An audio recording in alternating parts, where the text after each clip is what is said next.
We are officially recording. Good afternoon, Ron Shanahan, Star City Police Department. Hi, welcome, Ron. Hi, welcome.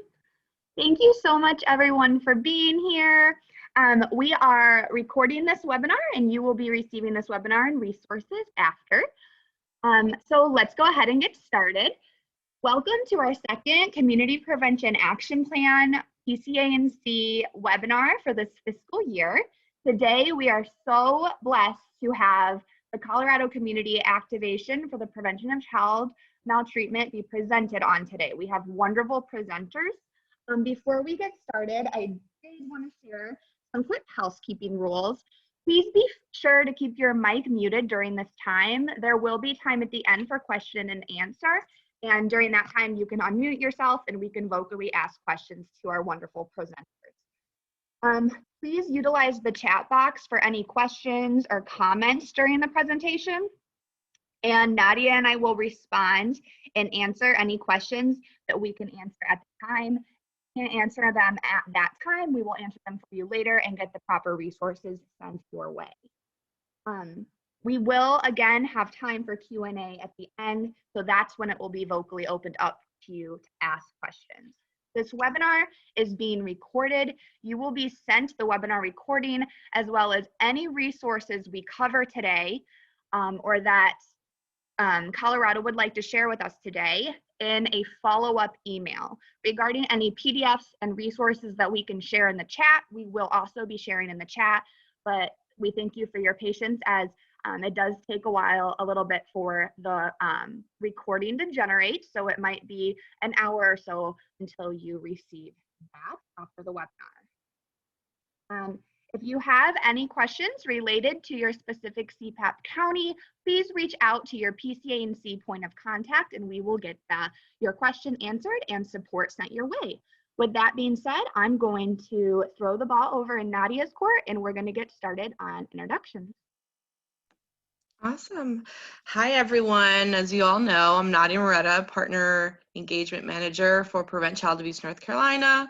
And I have the pleasure of introducing Kendra and Esmeralda. First, Kendra Dunn.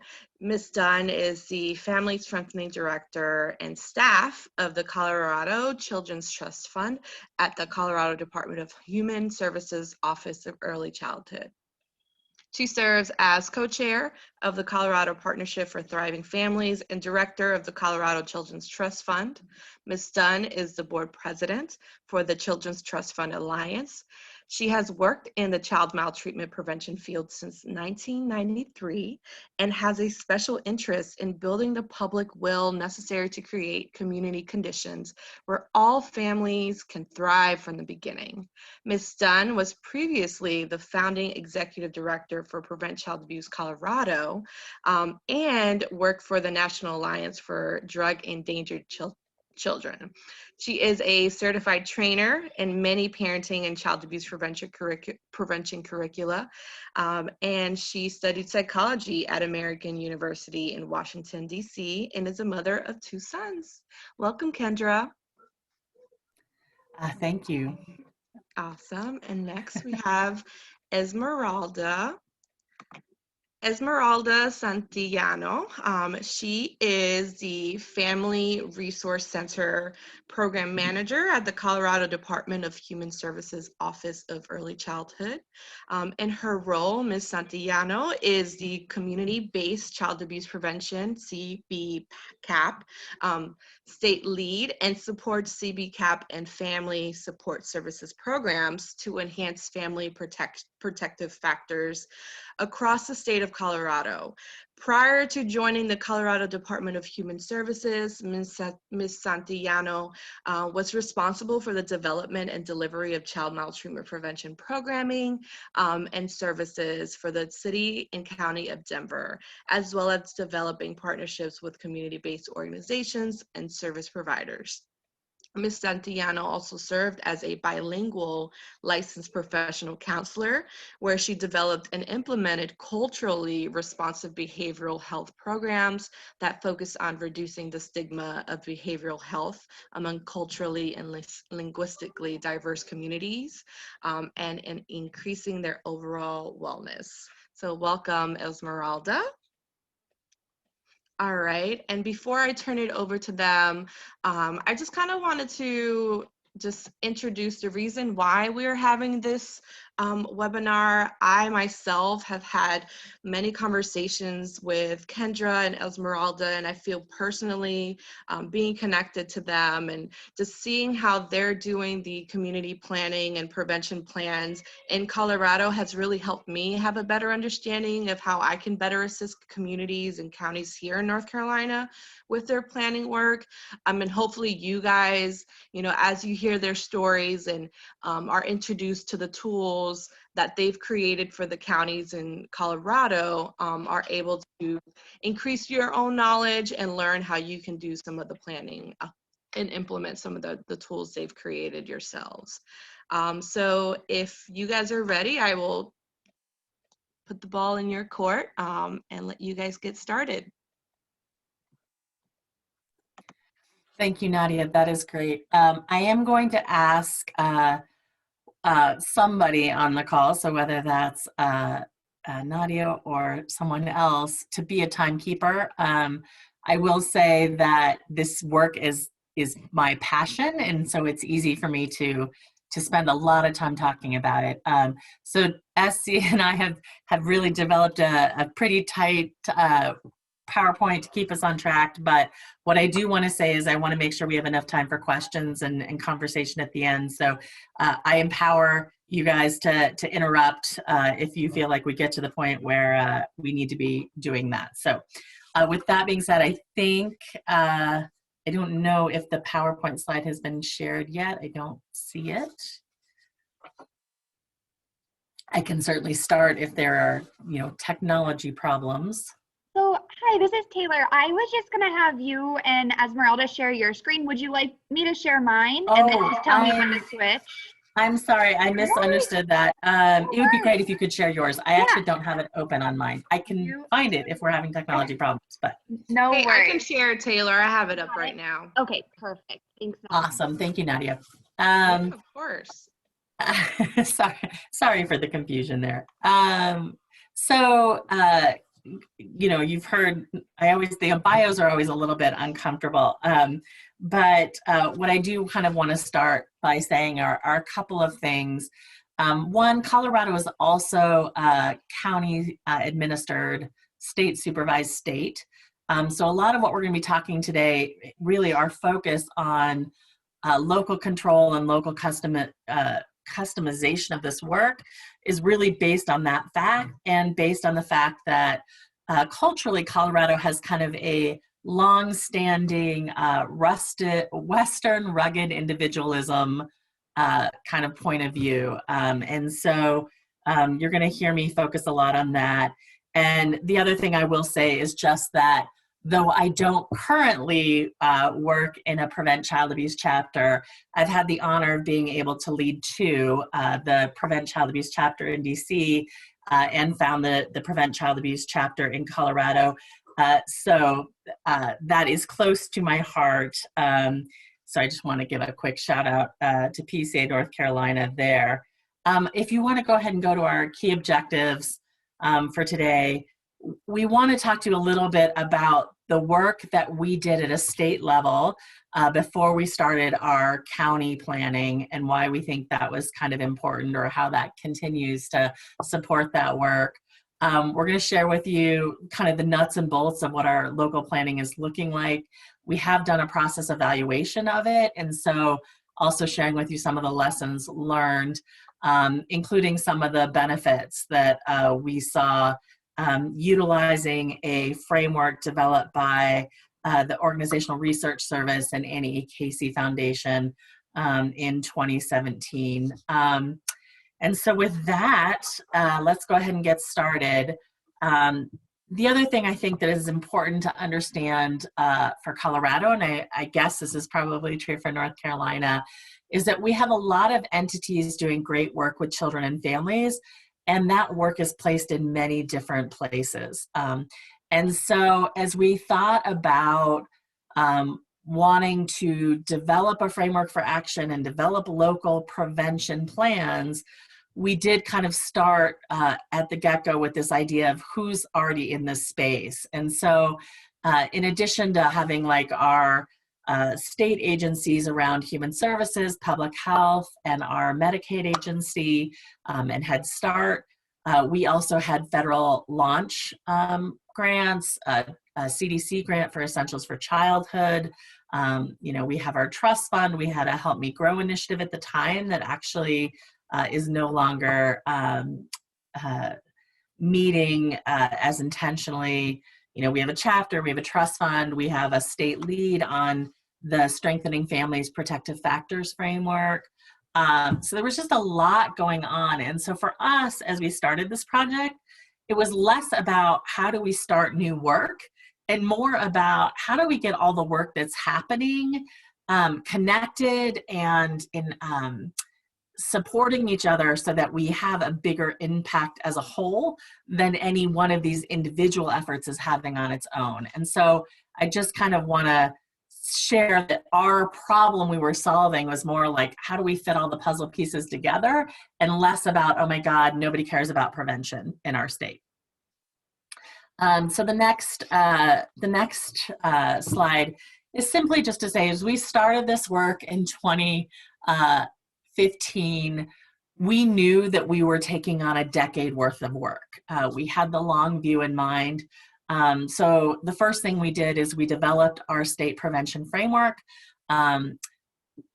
We did that because we hadn't had a state child abuse prevention plan, a meaningful one, since 1995. So it had been 20 years between like when our last real prevention plan at the state level was created.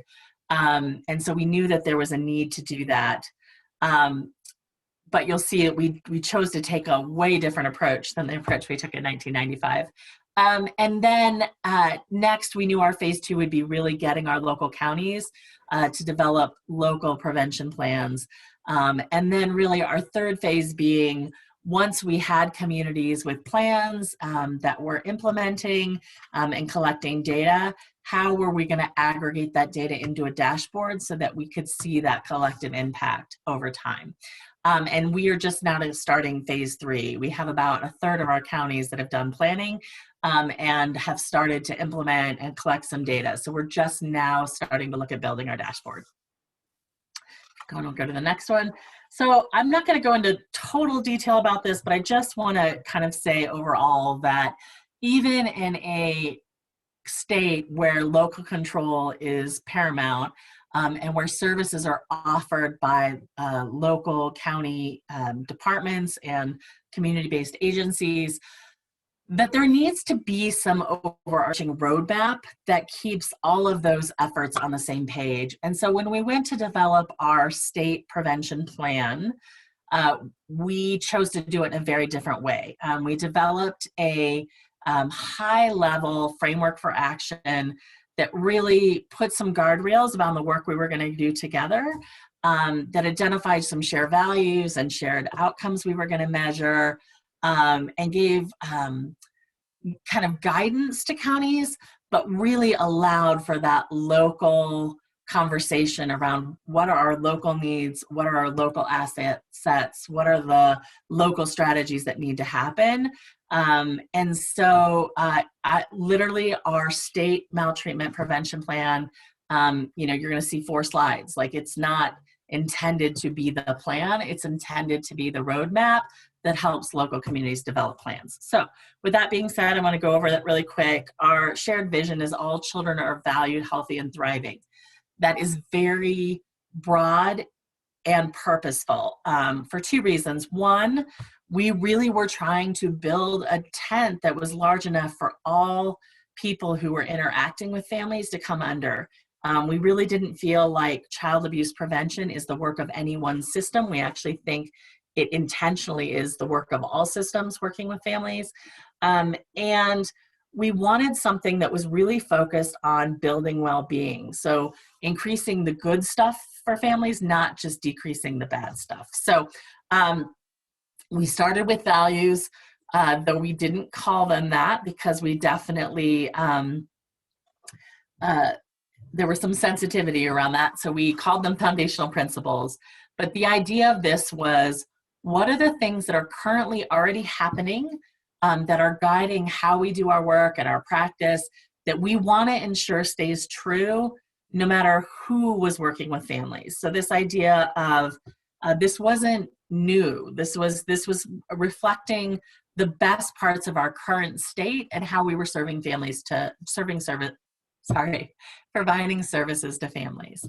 So we were really, as a system, we were working a lot on workforce development, data integration, continuous quality improvement systems, utilizing family and participant voice, using implementation science as we implemented programs, and then really looking at driving policy integration and transformation across our programs. And so we called that out from the get-go to kind of say, you know, if communities do nothing else, we want them to be practicing in these ways.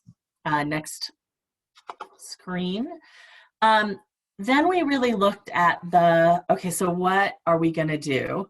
And we wanted communities to think across the entire social ecological model. So we wanted them to understand that to strengthen families and to prevent child abuse, we needed to do more than just provide direct services for individual families. And so we talked about strategies for individualized services, but we also intentionally called out here the need to work across organizational practice change, to do community capacity building and collaboration work, and to do policy reform. And so we created our channels of change with that in mind and really encouraged communities to think at all 4 levels.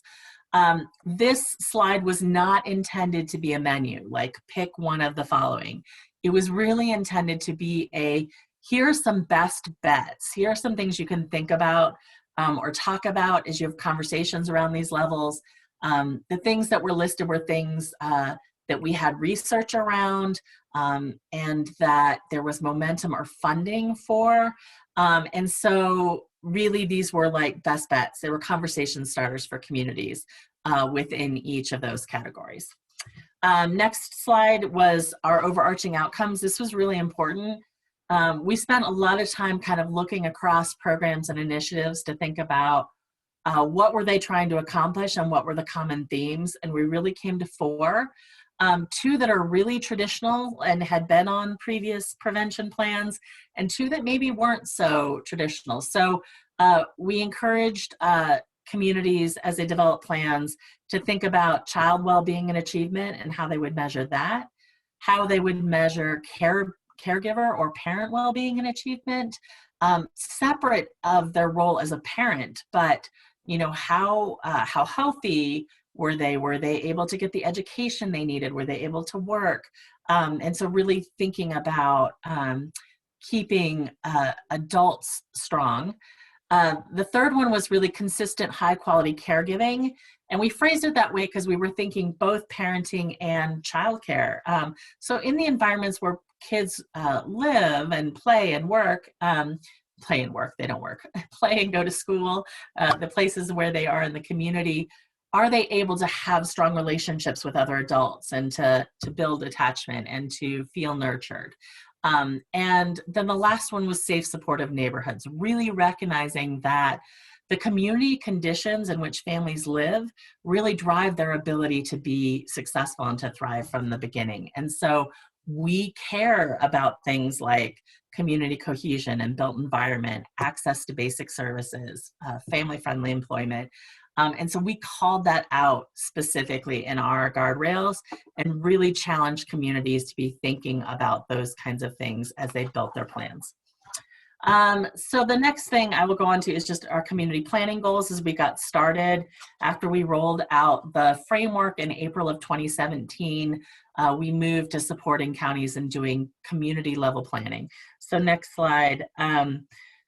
We started with the goals in mind of just in the short term, we wanted communities to see some benefits from just going through the planning process itself. We wanted to strengthen organizational capacity and alliances and understanding around child abuse and neglect prevention. We wanted in kind of the midterm to see how communities' social norms changed as a result of the planning work. And then the long term, as communities identified their strategies and started to implement them, we wanted to see improved policies and programs and increased impact and outcomes related to those strategies. So we kind of had the whole spectrum in mind of like really some short-term gain as well as a focus on that long-term impact. And with that, I'm going to let Essie go into the nuts and bolts of our process and give a local example. So next slide. So just wanting to go over a few key components of localized prevention planning. At the top, as you can see in what Kendra mentioned earlier, is forming a core leadership group that will carry this work throughout the process, which of course would include parents and parent input. I'll talk a little bit more about that later, but also different community providers, human service providers, public health, kind of those key players in, you know, this collective lifting of the work. The other is securing diverse parent input, the cataloging of local services via an environmental scan or just a resource list of those comprehensive needs that families may have as they're engaging with those partners. Looking at public health data to develop a community profile. So for example, ours data from Head Start, Kids Count, and identifying key indicators in the areas of need specific to that community. And with those aspects of those three inputs, really establishing priorities. So identifying outcomes and seeing what is feasible, the level of impact, and you know what are the sequencing of those priorities, which ultimately would lead to the outlining of the community plan. So it kind of draft concrete strategies of how to accomplish those short-term and long-term goals that Kendra just mentioned. So going back to securing diverse parent input, prior to COVID, the partners had, the selected sites had essentially line items, you know, for providing stipends and childcare and food and those resources. And then also looking at key considerations around childcare and providing the parent input sessions during a time where parents could access and provide feedback. There was parent surveys that were conducted, focus groups, community cafes, town halls, and other aspects. Currently, you know, in COVID times, we do have one site that was able to leverage social media and the partners to gather parent input through the parent surveys virtually, which has been effective. As of yesterday, they collected over 1,100 responses. So really looking forward to seeing what data or what information parents provided as it relates to the needs that they see in their community. And that specifically was Douglas County in Colorado. I do want to talk a little bit about, you know, the parent voice is vital in this aspect and throughout the planning process. And one of the key things that we found is that as the sites moved forward with implementing each idea, it was important to assess, you know, the extent to which the efforts were reaching the intended audience. Were they reaching the community that they were receiving feedback from? And how, again, feasible was that, or viable is that to the short-term goals? And overall, just periodic updates of the established priorities helped keep this plan alive, which, you know, is the most important part of the leadership group. Next slide, please. So this is an example of one of our first cohorts, which was Graham County. So they partnered with Jackson counties and looked at these 4 areas of child well-being and achievement, consistent high quality child care or caregiving, caregiver wellness and achievement, and safe and supportive neighborhoods. So again, their shared vision was that all children in Grand and Jackson counties are valued, healthy, and thriving. And that the system itself that they were developing or enhancing would support all families, ensuring protective factors and promoting strong families, neighborhoods, and a healthy environment. So just a little bit of information. They found that 98% of children under the age of 5 received developmental screenings using the ASQ3. In the area of consistent high quality caregiving, they looked at 75% of available child care slots were rated as high quality through Colorado Shines, which is our statewide quality rating and improvement system. In caregiver well-being and achievement, they found that 35% of Grand County residents and 17% of Jackson County residents have a bachelor's degree. And as far as the area of safe and supportive neighbors or neighborhoods, they did find, areas that they could focus on as far as less than 60% of women received adequate prenatal care across the county, and that there was a child care desert in West Grand County and Jackson County with only enough children care for about 40% of the children up to age 5 across the 2 counties. Next slide, please. So again, utilizing the social ecological model, they broke it down into these 4 areas. The individualized services, which is coordinated multi-agency family education, promoting coordinated maternal mental health screenings and referrals and follow-up. That was one of the key areas that they identified that were priorities. They looked at also organizational and practice change, wanting to promote evidence-based practices that support cross-sector family engagement through a strength-based 2-generation lens with strong fidelity to implementation. In the area of policy reforms, they wanted to look at developing a community policy agenda that promotes subsidized access to early care and education and maternal mental health screening and support. And then finally, looking at agency collaboration and community capacity, this cross-training amongst their community agencies to support that navigation of resources and services to promote a strength-based 2-generational approach to family success. So I will pass it on to Kendra, who will talk a little bit about the tools that we have on our website that is accessible to you all. So one of the things that we developed along with our framework for action from the get-go was a community planning toolkit that would help support counties. And we thought that was really important because we didn't want counties to have to spend a lot of time figuring out kind of what to do. As we launched our original cohort of 15 communities, they developed tools as well. And we've aggregated them all here on this website at coforkids.org, which is a community-based website we use for our public awareness campaign. We have information about our other prevention programs. There's information about child welfare and Family First on here. So it was an existing website that already had a lot of traffic from general community. And so it just made sense for us to kind of locate the tools here. And so we just kind of wanted to point out, there is a link on the slide to this, but we kind of wanted to point out what's here. Just to kind of let you know. So the newest tool that we have here is the first one, which is the Prevention Measurement Guide.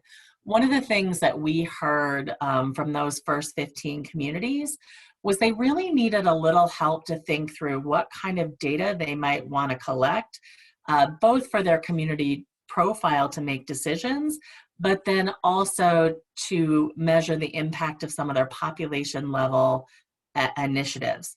So for their direct, this is probably a good place to stop right here really quick for a sec. For their direct services, it was easy that the data they would be collecting would be program level data, kind of on pre and post assessments related to that model.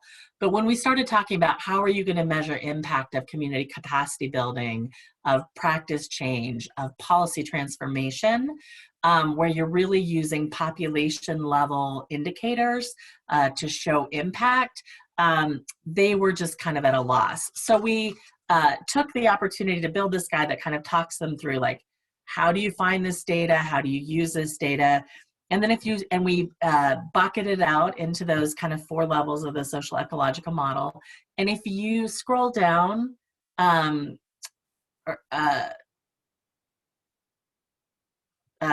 2, just I want to be able to show like an example of a indicator. So for instance, this was child well-being and achievement. So the buckets I'm talking about are, sorry, the outcome buckets. But, you know, we took the time to do all the research to say, here's kind of all of our existing data sources. And if they exist at the state level, the county level, the census tract level, you know, are they captured regularly? If so, where? How do you find that data? So it was definitely a labor of love. We just actually released that tool this spring. A lot of them are national data sources, like off of the National Survey of Children's Health. And so they would be sources that would also have North Carolina data. So it's, you know, I think it might be worth having your data folks look through. You know, there are some maybe specific to Colorado. I would say most of them aren't. Most of them really come off of some kind of national survey tool. So they're questions that are validated and captured regularly. But we found that really supported our communities to think about how are they going to measure change in the strategies that they implement. So I just wanted to mention that one because I think that was one of the biggest things we heard from local communities, was that the amount of kind of sophistication around data that was needed for some was really easy, but for many of our counties was really difficult. So we did do that. If you scroll down, another tool you might want to show is like the sample action plan. So after they went through the process that Essie described, the final deliverable was this action plan template. That's kind of what they turned in to us to kind of as the deliverable if they received funding to help with planning, but also to kind of help us like mark off, okay, this county has a local plan. They didn't have to use this plan, but we suggested it, and most of the counties did. So this is kind of a sample one. But we asked them to think about, you know, what was their goal? How did it map to the channels for change, so the social ecology? What were they going to do? And then we really worked with them. We had independent facilitators for each community that planned. And that facilitator really helped them think about performance measures. So, you know, if these are the things that you're going to do, how are we going to be able to track over time changes both in the short term and the long term, and where are they going to pull the data for that? And it's a lot of work up front, you know, I will tell you that, but I think that it really set them up to be able to see how the work that they were doing, how it was making a difference. And that drove more commitment to to doing this work. So there's a sample action plan there. The other thing it might be helpful to show would be the sample prioritization, strategy prioritization rating tool right there on the left. Because here's what we found. Collaboration was really easy when it was call people to the table and let them brainstorm all the fun things that they could do. Where collaboration gets difficult is when you actually have to make decisions about here's where we're going to start, right? And we, with our action plans, we encouraged communities to really think like no farther out than like 2 years. Like, we weren't trying to get them to do long-term plans. We were trying to get them to do, how do we come together and start and do some work? And then once we accomplish that, what process are we going to go through to decide the next steps? And so in the conversations after they collected all that data and made meaning from it and brainstormed what could be done, to be able to write an action plan, they really needed to prioritize and sequence. So they had to understand, of all the things that we need to do, what do we do first, right? And how much of that can we chunk off? at a time to get started. And that's where it gets really hard, because not every partner is going to be, see their work in those first couple of things that are selected. And yet you need their support to say, we all agree as a community, these are the first 3 things that need to happen. And so we developed a tool to kind of help them go through that conversation. And like I said, we did provide independent facilitation to help communities have this, so that the leaders at the table could all wear their hats, right? They could represent their organizations, their initiatives, but that ultimately together collectively, they could come up with this, here are our top 3 priorities we're gonna write the action plan around. You don't have to open the rest, but I will just mention that we do have other tools that are helpful there. So Essie mentioned the parent survey. We now have a sample size of about 5,000 parents across Colorado that have taken the survey. So there's sample survey questions, there's sample focus group guides, there's sample cafe conversations. So if it's easier to do something like a community cafe, we wrote sample questions there to be able to get parent feedback.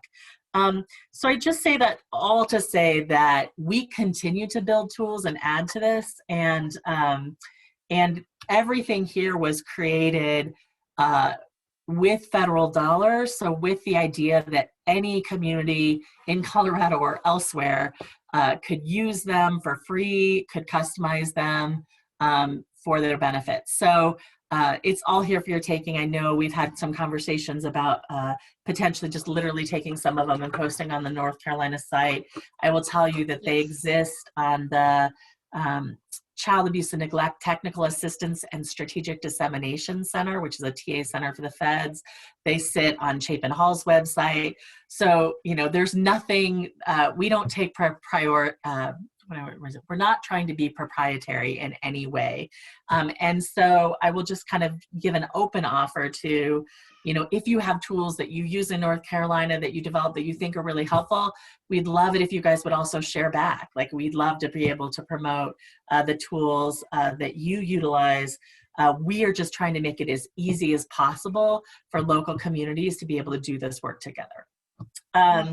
So with that, let me tell you just briefly about the evaluation that we did to understand if this was a helpful process or not. Because as we rolled out the process, we understood that there were things that may work great and some things that wouldn't. So we were very fortunate to have a Doris Duke fellow with us at the time that could do this process evaluation of the first 15.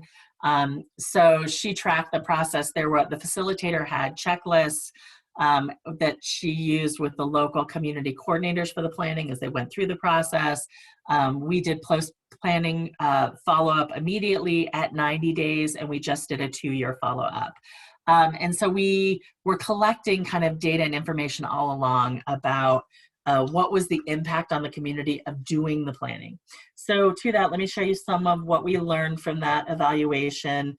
We actually saw really great community benefits, and we heard things like, this was different than other planning processes we've gone through, and this was really helpful. So we were really excited about that. If you go to the next slide, some of the things that we heard from many communities was that providing the planning team with really some structure and some independent facilitation was really helpful. That it did improve understanding of and concern for prioritizing child abuse prevention. And what we heard was that 100% of the communities told us that they better understood parents' needs as a result of having parents at the leadership table, in the planning group table, and by doing some of that original research with parents, whether that was through cafes or focus groups or surveys. But that for us is a huge outcome. We think that's so important because it lifted family voice in this work. I have one more slide on the community benefits. The other thing we heard, and we actually think this is really important, is that you don't plan just to plan. The purpose of planning is to implement, and so we wanted to make sure that we stayed focused on that. And so we asked questions like, were you able to start implementing your plan? And all of our original cohort of 15, 14 of them, so 93% of our communities, were able to secure some funding using their action plan and start implementing within 90 days of creating it. And so that is huge, right? Because, and they weren't all able to implement all of their plans, but they were able to implement at least one of them starting almost immediately, which felt important, right? Because to this point, like planning is only a tool to make change. And so we really wanted to stay focused on, are we making change? So we did see an increase in the number of champions in the community, the amount of resources being allocated to prevention, and that was really important to us. And I'm gonna let Essie give you guys some update about some additional lessons learned based on the 2-year feedback that we got just recently. We actually did this in September. But a lot of it actually did mirror some of the originals. So she's just going to kind of share a little bit of it all with you on the local planning lessons learned. Yes, thank you. So we actually, as Kendra mentioned, of the first 15 sites, continued to provide or ask for input around the process itself. So this information and our recent interviews that happened in June and July of this year, I'll talk a little bit about those lessons and the lessons learned. So the first is really with partnering with diverse organizations and understanding that they have different priorities or strategies, really encouraging those partners to look at this work, not necessarily child maltreatment prevention, but really looking at it through a family well-being lens when looking at the framework, and really just ensuring that buy-in. One of the sites or one of the planning communities expressed that they utilize the Strengthening Families Protective Factors framework as one of the ways to create this shared understanding and buy-in from community partners. The second was using existing structures, allowing for deeper integration of prevention efforts. Some sites used their collaborative management program group. I do want to add that when looking at facilitators, looking at independent facilitators that can kind of level set this primary prevention work. Some of the sites expressed, you know, there was this looking at secondary or tertiary prevention, but really the facilitator being helpful in bringing it back to this primary prevention public health approach to the work that was being done. Also, some of the feedback or lessons learned was just creating a simplified summary of planning steps and common language around what those steps, the strategies, and the outcomes should look like. All sites talked about the importance of incentivizing consistent participation at each planning meeting, not just with the community organizations involved, but also the parents.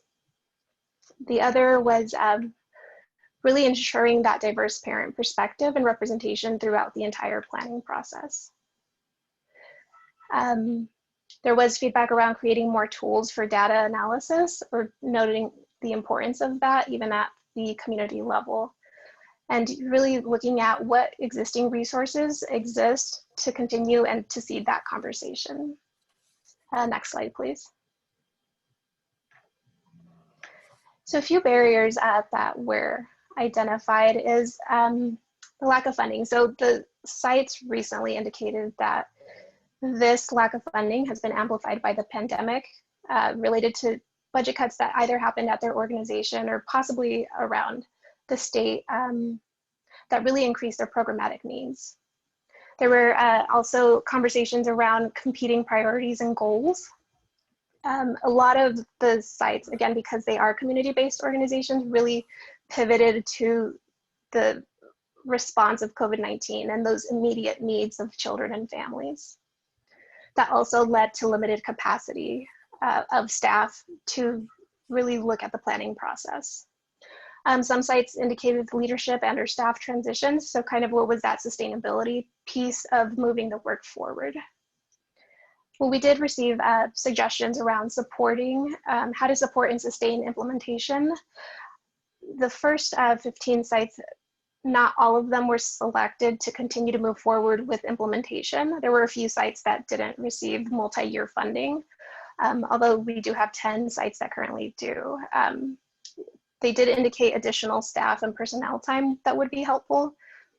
And the other was technical assistance. Although these sites, again, we have 64 counties and they're spread, throughout the state, but really wanting to get that knowledge piece, this peer learning piece, and really looking at the strategic planning and implementation and what that looks like moving forward. So with that, I will pass that on to Kendra to talk about the future of the state. Great. I know we're at 15 minutes and I want to have time for questions. So I'm just going to say 3 quick things, but I'm not necessarily going to spend a ton of time on every slide. They're kind of there just for your knowledge. You are, I promise you, you're getting everything we were planning on telling you. You just have a little bit of extra detail in the document. But going to the next slide, talking about the future, I think is probably a great visual why I talk, which is to say, this work seeded all kinds of opportunities for us, the framework and the community planning. It spawned the work of a whole new partnership called the Colorado Partnership for Thriving Families, which is an intentional partnership between public health, our Medicaid agency, and human services that have started working together both at the local county level and at the state level, and have really dialed in on an initial focus of how do we help support families during the prenatal through first year of life during that perinatal period, both in terms of looking at community norms change as well as resources and support for families during that period, and kind of the systems alignment that will be required. So what kind of blending and braiding of funding, what kind of data sharing, what kind of policy transformation. And so I say that just to say that we do concede and think it's important that there is a feedback loop. And so once you have created that kind of state level roadmap and then you have all the community plans, how do you take what you learn from the community plans and all of their themes to be able to continue to advance state level work, right? Because it's a yes and. And so we did that. One thing that was really interesting in Colorado was that housing was a huge issue. In every community that's done local planning, housing, affordable housing has come up. But many of our communities didn't feel confident enough to include it in their local action plans. Like less than 20% of people who have done, of the communities that have done plans, have added affordable housing because they just didn't even know how to tackle it. So that's the kind of thing like we're talking about within the Colorado Partnership and at that state level, right? Is like, okay, we clearly need to do some work on our housing system. How are we going to do that together? So I just say that to say, there is no one thing, right? That's the thing about work in child abuse prevention. There isn't just one thing we need to do. There's lots of things that need to happen and need to happen simultaneously.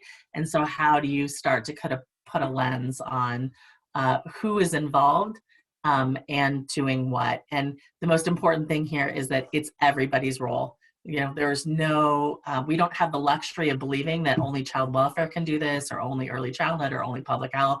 It really needs to be a collective effort around strategies across the ecological model.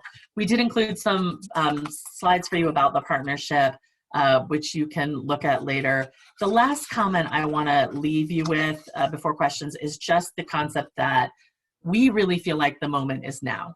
We feel like there is this actually tipping point moment because of some things that are coming together. So as you know, child welfare is spending a lot of time talking about the Family First Prevention Services Act.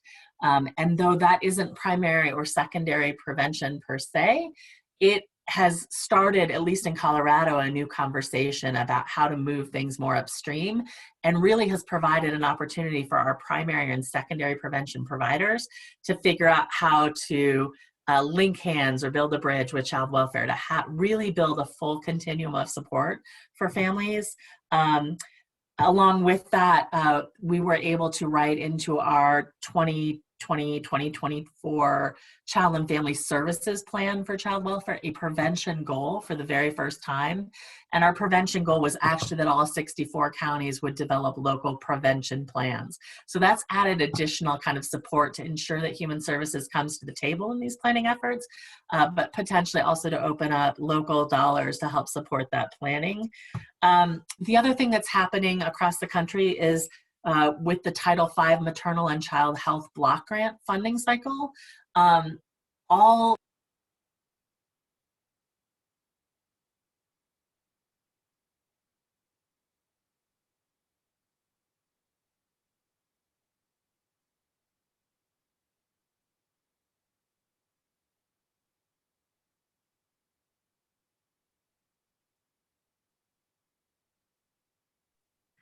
Kendra, hi. Sorry, this is Taylor. We've lost sound. I'm not able to hear you. Oh, Sorry. so sorry. No, you're Don't know fine. where you lost. I was just really talking about the importance of making sure you link in the Title V maternal and child health planning to what's happening at the local level, because a lot of those strategies are like really almost like overlap directly with child abuse prevention priorities and plans. So in Colorado, there are things like increasing social connections, working on racial equity, building economic security in families. And so I just say, we do think that there is a very special moment in time to advance this local planning, but then also to use this local planning to really help these larger federal initiatives and funding streams. Whew, sorry. And with that, I'm gonna, any questions you guys have? Hi, Kendra and Esmeralda, you guys did absolutely amazing. We are beyond grateful to have you guys present this information to us. So thank you for sharing all that valuable information. We will open this time up for questions. I know that I have 2 questions typed out from different individuals that I'll verbally ask. And please, to our wonderful NC CPAP leaders, verbally ask your questions, share them in the chat, and we will get them asked. And I do want to say, if everyone could stay on at the end for about 3 minutes, I'm going to share my screen with the survey and the QR code. So we would love to get your feedback after the question. And Taylor, I would just ask that during questions, you would advance it to the contact slide. So just if folks want to reach out to Essie and I, we're always willing to answer any questions we don't get to during this time. Thank you. Perfect. Thank you guys so much. We currently don't have any questions in the chat, so feel free to ask away. With that being said, I'll go ahead and ask the 2 I have pulled up here. So the first question I have is from our wonderful policy director, actually, Maria Rose Waters. He's wondering how you have all aligned policy into your work, or if you have at all at this point. I know we touched on that a bit. Have you all been in support of the paid leave ballot measure, for example? That is an awesome question. Yes, paid leave had been one of the priorities we had selected in our Essentials for Childhood initiative. And so we definitely have been in support of that at a state level. The partnership has been working on identifying some policies. What I want to address at the county level was kind of interesting, because initially some of the conversations around was like, well, how are we going to transform federal policy at the local level? And we required all of our communities to have some kind of policy initiative. And what they came up with was really interesting and important. So for instance, we had rural communities that said, our county commissioners don't understand anything about what we do. So one of our strategies is we are actually going to coordinate amongst the partners, and we are going to show up to every county commissioner's meeting and use public comment time to use some, to advance their understanding of what families need and child abuse prevention, which was a really exciting and dynamic policy goal, right?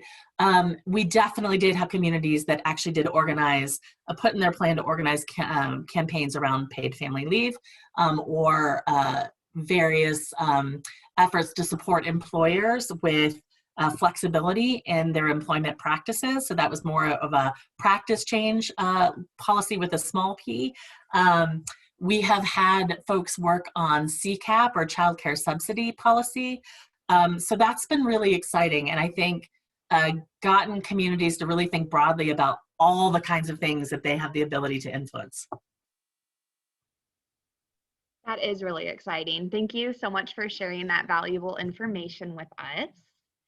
My next question is, as a state, how have you all handled the community planning since COVID started? I know we touched on this a bit, but we would really like to hear your feedback. Has this affected your work regarding community participation? Are people feeling stretched?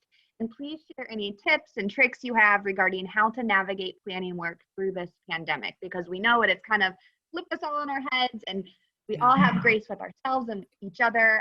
But this is a lot of work, and it has surely changed. Yeah, it absolutely has. And I think as the pandemic hit, we had two of our largest counties kind of lined up ready to go. And we were really curious about what was going to happen, because our public health departments and our human services departments have been very stretched. What is interesting is they actually both moved forward, and they have been meeting entirely virtually. They did their parent feedback sessions virtually, so obviously through survey, but even like their focus groups or cafe conversations, and they have been very successful. They both actually are completing their projects now. They decided not to push them off. And one of the reasons they decided not to push them off actually was because of COVID. Like, what COVID highlighted was how desperately families were struggling, the inequities in that struggle, and their desire to be like, we need to start making change now, right? And so it was interesting because they almost used COVID as the thing that really highlighted the very important need to build family well-being systems and to strengthen families. And they are stretched, but they have not stopped, and they have gotten really robust engagement virtually. And in fact, to that point Essie made earlier about getting all the same people to show up at the same meetings, they found virtual participation actually helped with that. So it's, I certainly can put you in contact with either one of those local counties if you want to talk about it, but we are kind of excited to say it, and I have 2 more counties now that have shown up, and they're like ready to get started in the next couple months. So it hasn't stopped our planning. That is amazing. Thank you so much for sharing that valuable feedback. And you're exactly right. Now is the time more than ever that we need to be implementing these protective factors into our counties across the entire state. And this is a great way to continue doing that work. So we greatly, greatly appreciate having you all here with us today. It doesn't look like there's any questions in the chat. If any of our wonderful CPAP leaders have a question, feel free to shout it out. This is a safe space. With that being said, if you can think of any questions, I'm just going to go ahead and share my screen and give us some time to take the survey. But Kendra and Esmeralda, we can't thank you enough for giving us your time today.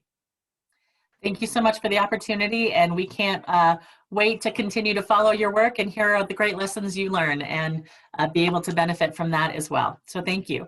Yes, thank you all.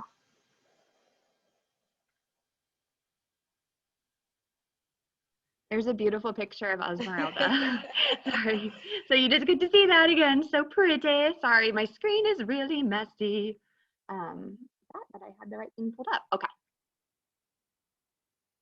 All right. Thank you guys all so much. Here is the survey QR code. If you're able to access the survey via the QR code on your screen, that's wonderful.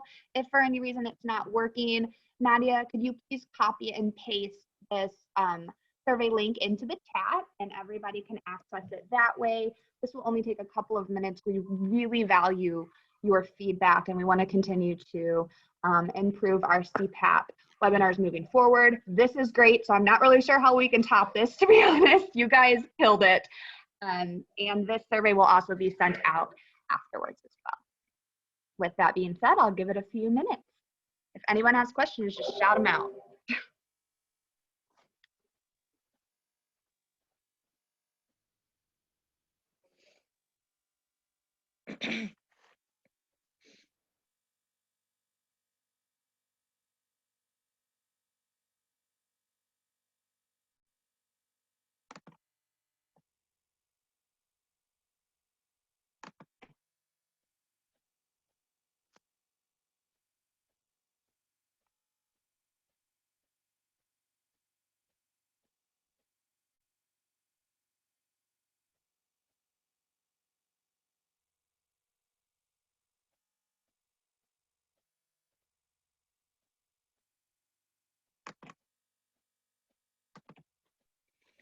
All right, I'm going to go ahead and stay on for about 2 more minutes. If you have to hop off, that's completely fine. I know we're all busy bees this week.